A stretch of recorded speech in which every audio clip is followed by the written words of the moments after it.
आज के इस एक्सप्लेनर में हम उन अदृश्य और खौफनाक मानसिक खेलों का पर्दाफाश करेंगे जो रोजाना हमारे आसपास खेले जा रहे हैं। रिश्तों में, दोस्ती में और दफ्तरों में एक ऐसी दुनिया जहां दिमाग पर कब्जा करने की साजिश बिल्कुल खामोशी से रची जाती है और किसी को भनक तक नहीं लगती।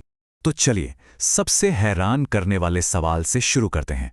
आखिर क्यों बेहद समझदार, पढ़े लिखे और दूसरों की फिक्र करने वाले लोग ही सबसे आसानी से इन साइकोलॉजिकल ट्रिक्स का शिकार बन जाते हैं?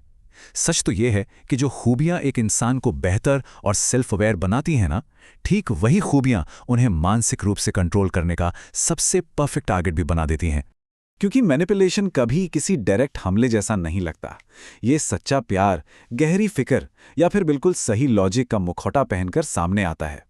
ये इतनी खामोशी से दिमाग में घुसता है कि हमारा अपना कॉग्निटिव डिफेंस सिस्टम इसको पकड़ ही नहीं पाता, बिल्कुल एक अदृश्य दुश्मन की तरह। और यहीं से बनता है एक अदृश्य मानसिक पिंजरा, एक ऐसी दुनिया जहां इंसान को पूरी तरह से कंट्रोल किया जाता है, पर उसे इस बात का जरा भी एहसास नहीं होता।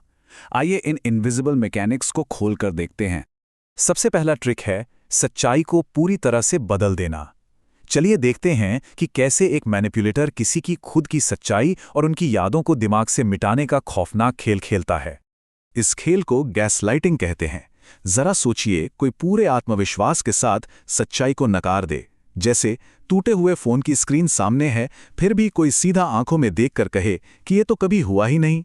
ये सीधा इंसान के आत्मविश्वास पर वार करता है और उसे अपने ही दिमाग और यादों पर शक होने लगता है। इंसान का दिमाग हमेशा एक क्लैरिटी चाहता है और अब्यूज़र ठीक इसी का फायदा उठाता है। वो एक झूठी रियलिटी, एक नया सच गढ़ता है। नतीजा ये होता है कि टारगेट उस आवाज पर विश्वास करने लगता है जो कमरे में सबसे ज्यादा लाउड और कॉन्फिडेंट होती है, भले ही वो सफेद झूठ क्यों ना हो। अब आते हैं दूसरे ट्रिक पर, इमोशनल मिररिंग। ये बहुत ही शातिर तरीके से की गई नकल है। सामने वाले की आइडेंटिटी, उनके बात करने का ढंग और यहाँ तक कि उनके पसंदीदा म्यूजिक टेस्ट को कॉपी करके एक झूठी इंटीमेसी बनाई जाती है। ये ट्रिक दिमाग के मिरर न्यूरॉन्स को हैक कर लेती है, जिससे इंसान का खतरा भांपने वाला सिस्टम पूरी तरह से धोखा खा जाता है। और इसमें सबसे डरावनी बात पता है क्या है? ये जो इंस्टेंट सोलमेट वाली फीलिंग आती है ना कि अरे हम तो बिल्कुल एक जैसे हैं, ये अक्सर एक वेल कैलकुलेटेड इल्यूजन होता है। एक ऐसी साजिश जिसका इकलौता मकसद इंसान की सबसे गहरी कमजोरियों को बाहर निकालना होता है। रियलिटी को डिस्टॉर्ट करने के बाद तीसरा ट्रिक इस खेल को और भी खतरनाक बना देता है। यहां ह्यूमन कनेक्शन यानी एक दूसरे से जुड़ने की चाहत को ही एक हथियार में बदल दिया जाता है। चलिए समझते हैं इस बनावटी प्यार की भारी कीमत को। इसे लव बॉम्बिंग कहते हैं। किसी पर अचानक से बहुत ज्यादा ध्यान, तारीफ और अटेंशन की ऐसी बरसात कर देना कि दिमाग में डोपामाइन का एक जाल बन जाए। ये सब इतनी तेजी से होता है कि सामने वाले पर एक बहुत बड़ा इमोशनल कर्ज चढ़ जाता है। एक ऐसा कर्ज जिसे मैनिपुलेटर बाद में अपने फायदे के लिए पूरी बेरहमी से वसूलता है। असली प्यार और लव बॉम्बिंग में एक बहुत बड़ा अंतर है। एक बार जब ये एक्सट्रीम आइडियलाइजेशन का फेस खत्म होता है और बॉम्बिंग अचानक से रुक जाती है, तो टारगेट को बिल्कुल किसी नशे के टूटने जैसा केमिकल विड्रॉल फील होता है। लोग उस छीन चुकी अटेंशन को वापस पाने के लिए किसी भी हद तक जाने को तैयार हो जाते हैं। और फिर एंट्री होती है चौथे ट्रिक की, गिल्ट मैनिपुलेशन। मैनिपुलेटर्स बहुत ही चालाकी से पुराने सैक्रिफाइसेस का जिक्र करते हैं, जैसे बेटी खुशी खुशी वैकेशन पर जा रही है और माँ अचानक से अपने अकेलेपन या पुराने दर्द का रोना रोने लगे। ये एक झूठा गिल्ट पैदा करता है जो एक अच्छे और साफ ज़मीर को एक खौफनाक हथियार में बदल देता है। पांचवा ट्रिक है नियंत्रण का सबसे शांत लेकिन सबसे खतरनाक तरीका, खामोशी। ये एक ऐसा मानसिक युद्ध है जहां शोर नहीं होता, बल्कि पूरी ताकत इस बात पर निर्भर करती है कि कौन कितनी देर तक खामोश रह सकता है। द साइलेंट ट्रीटमेंट, किसी छोटी सी बात पर पूरी तरह से बातचीत बंद कर देना, यह दिमाग के फिजिकल पेन पाथवेज को सीधा ट्रिगर करता है। सामने वाला अकेलेपन और डर के उस दरिया में डूबने लगता है और उस थका देने वाले मानसिक दर्द को खत्म करने के लिए वो हर बात मानने को तैयार हो जाता है। और इसके ठीक बाद आता है छठा ट्रिक, फियर बेस्ड कंट्रोल, यानी झूठा डर पैदा करना। जैसे दफ्तर में कोई बॉस अचानक गुस्से में फाइल्स फेंक दे या इमेजिनरी लेऑफ्स की बात करने लगे। इसका मकसद किसी लॉजिक को समझाना नहीं, बल्कि दिमाग के उस हिस्से को हाईजैक करना है जिससे इंसान डर के मारे सिर्फ और सिर्फ उनकी हाँ में हाँ मिलाने लगे। एक बहुत गहरा सच ये है कि अचानक और अनप्रेडिक्टेबल गुस्सा दिखाना एक प्रेडिक्टेबल सज़ा से कहीं ज़्यादा कंट्रोलिंग होता है। ये सामने वाले को हमेशा एक ऐसी थकान भरी स्टेट में रखता है जहां दिमाग हर वक्त नए खतरे का इंतजार करता रहता है। इंसान कभी सुकून से बैठ ही नहीं पाता।